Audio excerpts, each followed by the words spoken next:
Au nom du Père et du Fils et du Saint-Esprit. Amen. Le Seigneur soit avec vous. Frères et sœurs, nous célébrons la solennité de notre Seigneur Jésus-Christ, le roi de l'univers.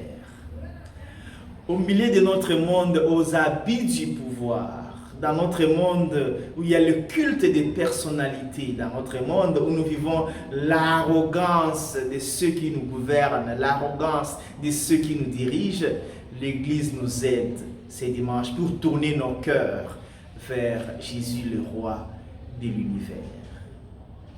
Dans la première lecture tirée de Daniel 7, 13 et 14, Daniel voit la gloire d'un fils d'homme. Fils d'homme renvoie à la suprématie, à la royauté. Et à lui, il est donné la royauté qui ne passera pas, les pouvoirs qui ne passera pas. Daniel prophétise sur l'éternité de la royauté de Jésus-Christ. Sa royauté ne passe pas. Et donc, même les psaumes le dit.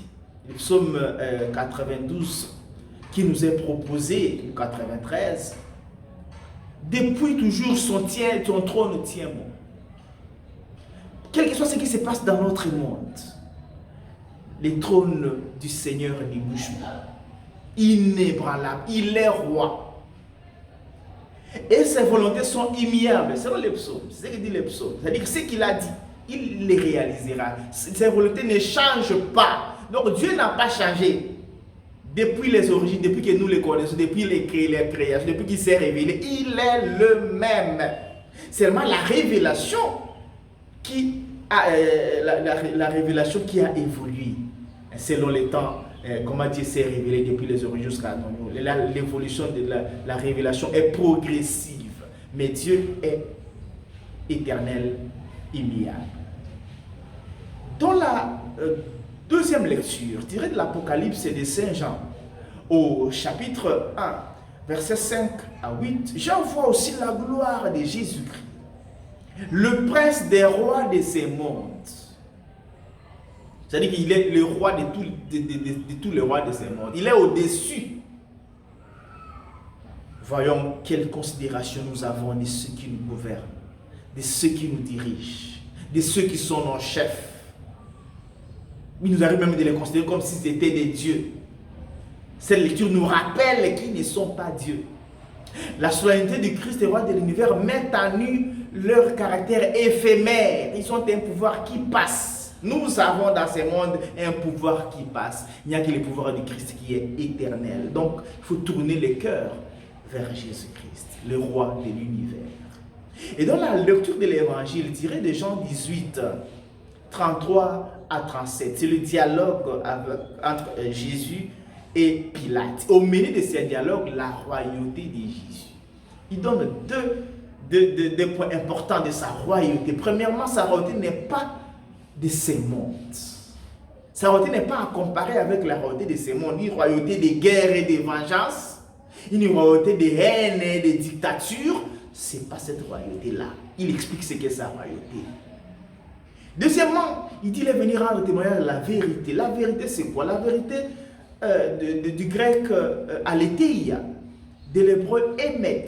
Et émettre, c'est de la racine amen. Donc le amen que nous disons chaque jour et le mot vérité sont de même souche, de même origine. Amen, ce qui est vrai, ce qui est solide, ce qui est digne de confiance. Et Émine d'ailleurs, c'est croire. Donc Jésus, quand il dit il est venu rendre la vérité, il est venu nous montrer le chemin pour conduire notre vie. Il est venu nous montrer la certitude. Il est la certitude de la vie. Il est la vérité. Il nous a montré la vérité. Et donc, le Seigneur nous aide ces dimanches.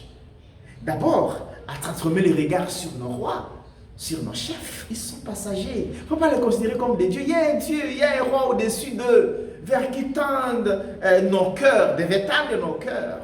Mais aussi qui nous aide à savoir diriger les autres.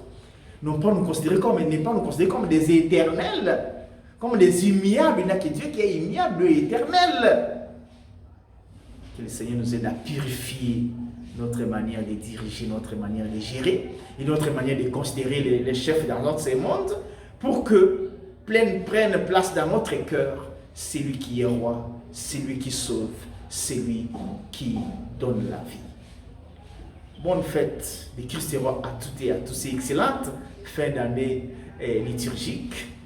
Que Dieu Tout-Puissant vous bénisse et vous garde. Le Père, le Fils et le Saint-Esprit. Amen.